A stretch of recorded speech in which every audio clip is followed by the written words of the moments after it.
Bonjour à tous. Petit retour sur le Cupro de l'OSFEP. La marque m'a envoyé un produit. Il n'y a pas de vidéo, juste des photos parce que j'ai pas la bande passante en fait. Ça passe pas sur YouTube. Et de toute façon, mon téléphone est de la merde. Donc la vidéo, je préfère bidouiller des photos. Donc juste un petit retour, mais ça permettra de dire quelques petits trucs sur tout ce qui est pod, etc. Donc l'OSFEP m'a envoyé le Cupro, qui est un pod slash IO. C'est pas un vrai pod, puisque un pod, c'est des cartouches jetables, remplissables mais jetables. Là, c'est les résistances, vous pouvez les changer en fait. Donc c'est un pod très compact. Ça tient dans la paume de votre main. Les dimensions, si je les retrouve, c'est 97 x 37 x 13,5 mm. Le poids total, c'est à peu près 85 grammes. La cartouche fait 2 ml de capacité pour une batterie de 950 mAh. Donc voilà, c'est vraiment tout petit.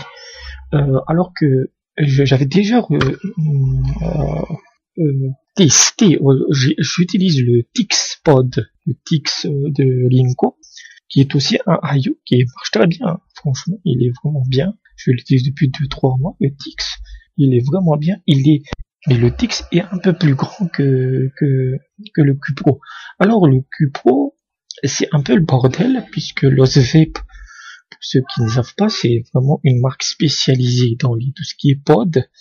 Ils sont surtout c'est réputé pour la gamme Orion avec le chipset DNA qui coûtait la peau des fesses, mais voilà, c'est un très beau pod. Et donc, la gamme Orion utilisait toujours des cartouches jetables. Voilà. Et les clients de la marque et les clients du produit s'étaient habitués à ça. Ensuite, ils ont sorti le Orion Q ou le Orion Plus, je pense que c'est le Orion Plus. Il faudrait que je regarde. Oui, c'est le Orion Q. Avec l'Orion Q, ils ont abandonné les cartouches jetables et ils sont passés avec des résistances remplaçables pour en faire un IO. Et ça n'a pas plu. Ça n'a pas plu aux clients parce qu'ils étaient habitués et donc l'Orion Q ne s'est pas bien vendu. Donc ça, c'est ce que dit par exemple Vipin Vivic, j'ai vu sa review. Et en fait, ils ont sorti le Cupro pour en faire quelque chose vraiment de séparé de la gamme Orion. Juste pour la petite historique. Donc, c'est un pod de tout ce qu'il y a de plus classique, mais il y a des petits détails, parce que on va dire, ouais, c'est un IO comme les autres, mais il y a des petits détails qui fait que il est pas mal. Il y a quelques bémols, il y a quelques petites erreurs, des fois, on va dire, mais il est pas mal, il est vraiment pas mal. Premièrement, le remplissage se fait par le haut. Vous avez un capuchon, vous dévissez, vous mettez, voilà, si le trou est assez gros, c'est très bien, parce que souvent sur les IO, tu dois démonter l'IO, par exemple sur le Tix, c'est comme ça, tu dois enlever le panneau, enlever la cartouche, ensuite tu as cette espèce de saloperie de languette, de caoutchouc, voilà. Là, c'est beaucoup plus simple. Le capuchon se trouve en haut, ça se remplit une fraction de seconde. 2 ml de capacité. L'airflow, il y a un double airflow, et on verra que ça pose un problème, en tout cas pour moi. L'airflow, il est sur le drip tip. Donc là aussi, sur beaucoup de IO, l'airflow, il est dans la résistance. Donc vous le tournez en bas, en fait, c'est un peu chiant. Là, c'est directement sur le drip tip, on peut le régler directement. Donc vous avez un double airflow. Et une première caractéristique du Cupro, c'est qu'ils ont plus de 13 coloris. J'ai pu remarquer, moi, ils m'ont envoyé la version en bois stabilisé. Et franchement, le design, il est sublime. Franchement, voilà, le design est vraiment, vraiment bien. Il y a 3 types de bois stabilisés. Ensuite, vous avez 5 en termes de, comment je dirais ça, de texture un peu tramache, d'espèces de treillis. Et le troisième type, c'est encore 5 coloris différents. C'est en alvéole de, comment on dit ça, alvéole de ruche d'abeille, les honeycombs. Donc, je parle de la texture sur le panneau à l'avant, en fait. Donc, moi, j'ai eu la version stabilisée, en bois stabilisé, et c'est vraiment superbe. Franchement, c'est au toucher, etc., et ça semble solide. Je le teste à peu près depuis 10 jours, Je l'utilise plutôt depuis 10 jours, grosso modo, et ça tient vraiment bien, quoi. C'est vraiment cool. Donc, voilà, c'était alors, un point de vente que l'OCV met en avant, sur ce Cupro, c'est qu'il est compatible avec toutes les résistances de la gamme Augion. C'est-à-dire que le Cupro, il est fourni avec une résistance dans Cupro de 1 ohm, mais vous pouvez mettre aussi dessus la résistance de l'Augion Plus, et qui est disponible en 0,25 ohm en mèche et en 0,5 ohm en résistance classique. Ça marche aussi avec les résistances de l'Augion Q, qui est aussi 1 ohm, et également avec l'Augion Go dans la même plage 0,25 et 0,50. En gros, si vous avez déjà utilisé un Augion, ça marche aussi avec tout ce qui est Augion DNA, c'est juste le chipset, donc l'Augion ne change pas. Du moment que vous avez déjà utilisé un Augion, voilà, vous avez des réserves de résistance, la résistance et cartouche. Les résistances et cartouches vont fonctionner sur l'Augion Q. Et je dis bien cartouche parce que, en tout cas, je l'ai pas testé, mais ça semble pas trop marcher. En gros, vous avez le Cupro. Vous pouvez pas dévisser je dirais ça. Vous pouvez pas mettre dessus, je pense que ça marche, mais il faut que je teste, la résistance, par exemple, de l'Augion Plus dedans. Juste la résistance. Par contre, ce que vous pouvez faire, c'est que vous mettez directement la cartouche de l'Augion Plus sur le Cupro. Et pourquoi c'est important? Puisque le réglage de puissance, ça va de 8 à 24 watts pour le Cupro. Et en fait, en tout cas, c'est écrit comme ça dans la notice. Selon le type de cartouche que vous allez mettre, par exemple, c'est du 1 ohm, c'est du 0,25, c'est du 0,50, vous allez avoir accès à un peu plus de puissance. En gros, c'est ça, en fait. C'est-à-dire que si vous mettez du 1 ohm pour du taux élevé de nicotine, même si vous augmentez la puissance, maximum, c'est 16 ou 18 watts. Alors que le pod peut aller jusqu'à 24 watts. En tout cas, c'est comme ça, c'est écrit. Est-ce qu'il y a un réglage automatique en fonction de la résistance, comme par exemple Aspire l'avait fait, c'était sur l'Adept, quelque chose comme ça. Donc voilà. Donc, toutes les cartouches Orion marcheront sur le Cupro. Mais l'inverse n'est pas vrai. C'est-à-dire que la cartouche du Cupro ne marche pas sur les Augion. Je parle du pod. Voilà. Donc voilà, c'est une compatibilité totale et c'est vraiment quelque chose que je recherche constamment. Je déteste des marques comme Smoke qui vont créer des résistances pour chaque atout. Donc là, c'est vraiment cool. Du moment que vous avez des Augion, voilà, si vous achetez le Cupro et que votre Vapshop ne stocke plus, ne fait plus de réapprovisionnement pour le Cupro, s'il propose de l'Augion en cartouche et coil, ça marchera. Donc le réglage de la puissance, comme je le dis, ça va de 8 à 24 watts. Pas de surprise là-dedans. Pour utiliser le Cupro, vous avez un petit glisseur sur le côté. Vous le tirez vers le bas et vous enlevez la cartouche comme si vous ouvriez le couvercle d'un briquet Zippo. En gros, c'est comme ça que ça marche. C'est plutôt bien fait. Hein. Voilà, vous tirez pas comme un sagouin, hein. Bon, sinon ça va casser. Glisseur et voilà, vous ouvrez, ça marche très très bien. L'airflow, je l'ai trouvé un peu dur. Honnêtement, au début, c'est vraiment dur à tourner. Et il y a en tout cas, c'est un défaut que j'ai eu au début.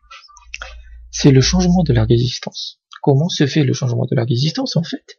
La résistance se trouve sur le drip tip. Donc, vous dévissez le drip tip, vous aurez ce petit embout, en fait, c'est la visserie, le pas de vis. En fait, vous poussez le pas de vis vers le bas, avec le doigt. Mais n'essayez jamais de le faire à sec. C'est-à-dire que quand vous avez reçu le Cupro, que vous l'avez acheté, mais c'est impossible d'enlever la résistance quand c'est à sec.